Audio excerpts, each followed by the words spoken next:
अस्सलामुअलैकुम, welcome to my YouTube channel. मैं हूँ राफिया हसीब। आज हम डिस्कस करने वाले हैं मेटाफेज 1। हम बात कर रहे थे मियोसिस की। मियोसिस में हमने प्रोफेज देखा था जो कि लॉन्गेस्ट स्टेज था, लॉन्गेस्ट फेज था, वो हमने डिस्कस कर लिया था। लास्ट जो स्टेज था वो था डाइकाइनेसिस। डाइकाइनेसिस में क्या हो रहा था कि जो उसके क्रोमोसोम्स थे, होमोलोगस क्रोमोसोम्स थे, उसकी अटैचमेंट हुई हुई थी। ठीक है, क्रॉसिंग ओवर का प्रोसेस हुआ था और उसमें जो है वो क्या हुआ था, सेगमेंट्स एक्सचेंज हुए थे। इसने इसको दिया था, इसने इसको दिया था। ठीक है, अब क्या होगा कि यहाँ पे ये कह रहा है कि ये कंप्लीटली एक दूसरे से सेपरेट नहीं होगा। ठीक है, इसके कुछ जो हैं क्या कह सकते हैं, सेगमेंट्स एक दूसरे से क्या रहेंगे, कॉम्पैक्ट रहेंगे। कॉमेटेड्स जो हैं वो क्या रहेंगे, एक दूसरे से ज्वाइन रहेंगे। फिर उसके बाद जो है वो स्टेज कौन सा शुरू हो जाएगा, वो हो जाएगा मेटाफेज का स्टेज। ठीक है, अगर मैं डायग्राम दिखाकर आपको दिखाऊं तो ठीक है। अच्छा, ये जो तो फेज था, ये था प्रोफेज। ठीक है, अब यहाँ पे क्या हो रहा है कि न्यूक्लियस जो है वो डिसअपेयर होना शुरू हो गया। लेकिन डाइकाइनेज में क्या हो रहा है, यहाँ पे अगर आप देखें गौर से, ये जो क्रोमोसोम है ये एक पूरा एक क्रोमोसोम है। ठीक है, होमोलोगस क्रोमोसोम है, ये दूसरा है। तो ये एक दूसरे से एक पॉइंट पे क्या हुआ हुआ है, ज्वाइन हुआ हुआ है। तो होगा क्या कि इसके बाद जो स्टेज होगा वो मेटाफेज का होगा।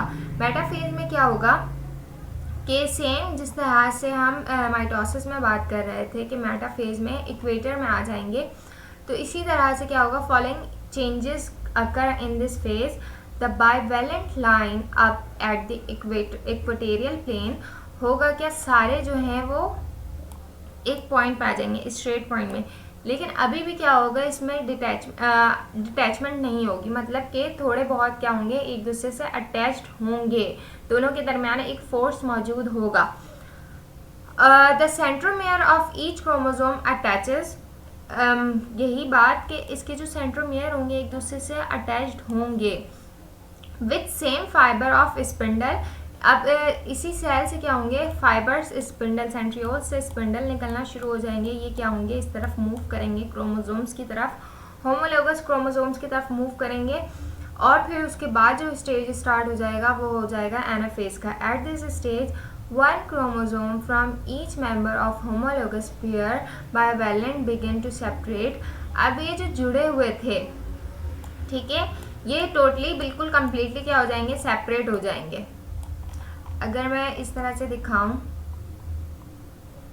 ये हो गया आपका मेटाफेज। ठीक है, अब ये क्या हुआ कि एनाफेज में ये कंप्लीटली एक दूसरे से क्या हो गए, सेपरेट हो गए, सेपरेट हुए और इन दोनों की क्या हो गई, साइड्स जो है मूव होना शुरू हो गई अपोजिट पोल में। अगर आप देखें तो यहाँ पे ये दिख रहा है कि ये एक प्रोसेस हुआ था क्रॉसिंग ओवर का। ये वो जो है एक इस साइड पे चला जाएगा, एक दूसरी साइड पे चला जाएगा। इसी तरह से दूसरे जो क्रोमोसोम्स हैं सेम इसी तरह से जो क्रॉसिंग ओवर का प्रोसेस हुआ था, जो दो न्यू क्रोमोसोम्स बने थे वो एक ऊपर की साइड चले जाएंगे, एक नीचे की साइड चले जाएंगे। ऐसा नहीं होगा कि ये दोनों एक तरफ चले गए और ये दोनों एक तरफ चले गए, नहीं, दोनों के हाफ हाफ जाएंगे दोनों तरफ। तो दो जो है न्यू सेल्स फिर बनेंगे। फिर उसके बाद जो है टेलोफेज का स्टेज स्टार्ट हो जाएगा।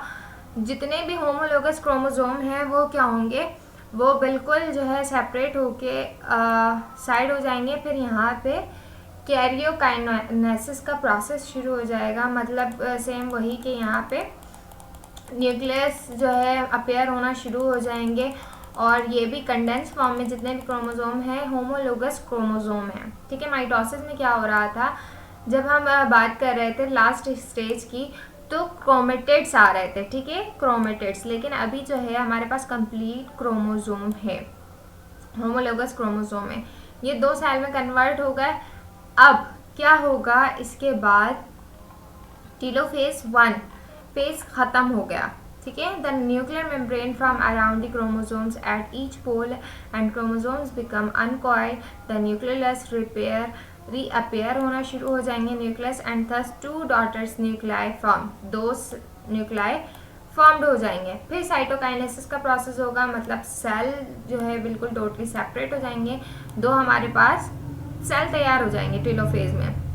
देन अब एक फेज आएगा, रेस्टिंग फेज होगा।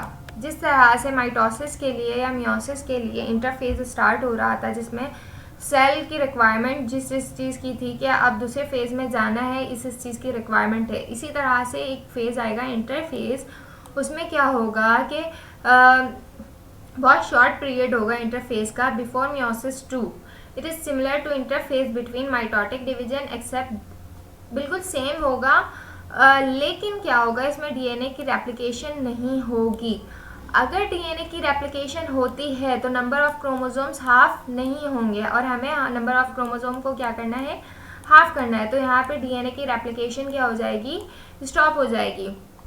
Replication of DNA is unnecessary because each chromosome already has 2 chromatids. Her chromosome जो है उसके पास 2 क्रोमेटिड्स ऑलरेडी मौजूद हैं, जबकि हमें जो लास्ट स्टेज में चाहिए वो एक क्रोमेटिड्स चाहिए, जिसको हम कहेंगे कंप्लीट क्रोमोसोम। ठीक है, अब इंटरफेज जो है ये शॉर्ट पीरियड ख़त्म हो गया। अब दोबारा से जो है माइटोसिस मियोसिस का सेकेंड फेज स्टार्ट हो जाएगा। सेम जिस तरह से माइटोसिस का प्रोसेस होता है, सेम उसी तरह से मियोसिस फेज 2 का प्रोसेस होता है। बिल्कुल इसी तरह से प्रोफेज में क्या होते हैं, स्पेंडल फाइबर फॉर्म्ड होना शुरू होते हैं, न्यूक्लियर मेम्ब्रेन डिसअपेयर होना शुरू हो जाते हैं। फिर उसके बाद जो है मेटाफेज स्टार्ट होता है, क्रोमोसोम्स जो है वो अटैच हो जाते हैं स्पिंडल फाइबर से और इक्वेटर फॉर्म में आ जाते हैं। सारे क्रोमोसोम सेंटर में आ जाएंगे, ठीक है, इक्वेटर में आ जाएंगे। देन उसके बाद क्या होगा कि एनाफेज में उसको पुल किया जाएगा टूवर्ड्स द एंड। जिस तरफ सेंट्रियोल होंगे उस तरफ स्पिंडल फाइबर क्या करेंगे, क्रोमोसोम्स को एक एक क्रोमेटिड को खींच कर अपनी तरफ सेपरेट करेंगे। This movement continues until one complete set chromosomes is positioned at each pole of the cell.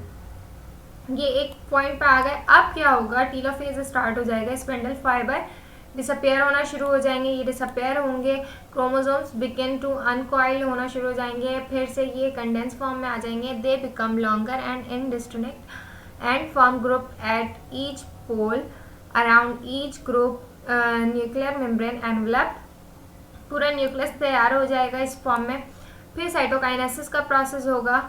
After the karyokinesis in each haploid mitotic cell the cytokinase division of cytoplasm occur and thus 4 haploid cell are formed। इस तरह से 4 haploid cell form हो जाएंगे। किस तरह से मैं दिखाती हूँ।